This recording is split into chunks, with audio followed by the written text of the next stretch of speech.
अच्छा भाई, जब किसी के साथ बात करे ना साथ निभाने की या किसी भी तरह के अच्छे बुरे की, तो सामने वाला यही कहेगा कि भाई जो औरतें निभाने वाली होती हैं ना वो हर हाल में निभा जाती, चाहे जैसा भी हो। आप अपनी माँ हो की को ही देख लो ना, निभा नहीं गई आपके बाप के साथ।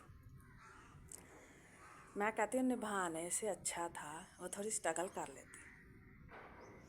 मेरा ख्याल ऐसा नहीं है कि आप हर हाल में ही निभाने वाले हो, नहीं। थोड़ी स्ट्रगल कर लेती तो शायद हमारी माएँ आज अगर स्ट्रगल की होती ना, हमारी गुज़र चुकी माँओं ने यूँ पिछले कमरों में कोनों में बैठ के टसवे ना बहाती,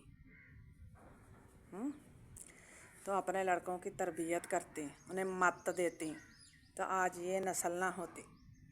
आज इसकी जगह पढ़े लिखे बाशऊर लोग होते, ठीक है। और ये अपने फजूल ख्यालात जो है ना अपने तक ही रखा करें, लोगों को ये कहते हुए ना हर जगह पाए जाए। निभाने वाले ना अपना टाइम पास कर लेते हैं और गुज़र जाते हैं, निकल लेते हैं पतली गली से, लेकिन जो पीछे छोड़ जाते हैं ना अपने गंदे अंडे, वो नस्लें ख़राब करते हैं। इसलिए ज़रूरी है कि उनको सिखाया जाए कि इंसानों में इंसानों की तरह कैसे रहना है, ना कि निभाना ज़रूरी है।